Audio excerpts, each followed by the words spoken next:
You ever wondered why there's such a variation in the different sizes in trailer tires?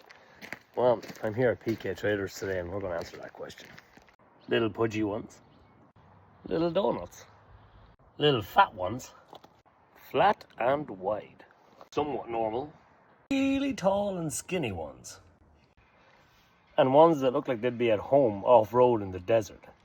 Well, we're going to answer those questions for you now.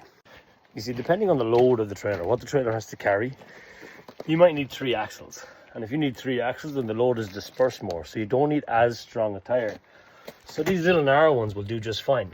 But your load rating is still going to be 104 to 102N, which is your speed rating and your load rating. Now, with the likes of these 2 trailers, they're pretty similar. This one here, with the skinny road tires, would definitely be better suited for the road. Whereas this one here, this one's going to work better on building sites. You're going to want to get through the dirt. Now, for the likes of something like this little tipper, the chassis is going to be a bit higher off the ground. Because the chassis is split, she's going to want to sit down a little bit lower. So you're going to need a tire that's low with a high load rating and still be able to tip pretty high. And when we talk about sort of normal tires on a trailer, this beautiful horse box here doesn't need a huge load rating because it's not going to be carrying huge weight. So a standard size tire will do just fine. 16513C, pretty standard for a trailer.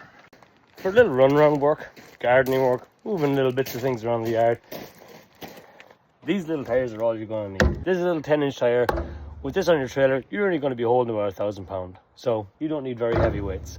A little donut tire does just fine. Now, if you're in construction and you need a really resilient flatbed, these little tires here can take tremendous weight, so they have to be able to take incredible pressure. This little 12-inch tire can go up to 95 psi with only 2 axles.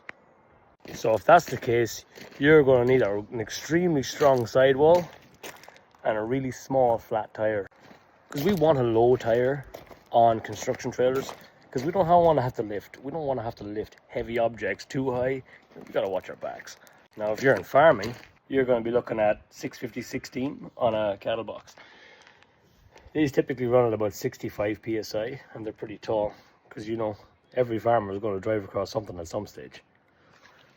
So if you're just trying to move a little golf buggy, tip out a bunch of sand you picked up on the neighbor's sand lot, or looking to move 2 ton of concrete blocks, moving some lawnmower trimmings, or taking the sheep to show, or moving your dirt bike. Well, I hope that answered half the questions that people were asking. So yeah, you got different trailers for different applications. You're going to need different tires for those applications too.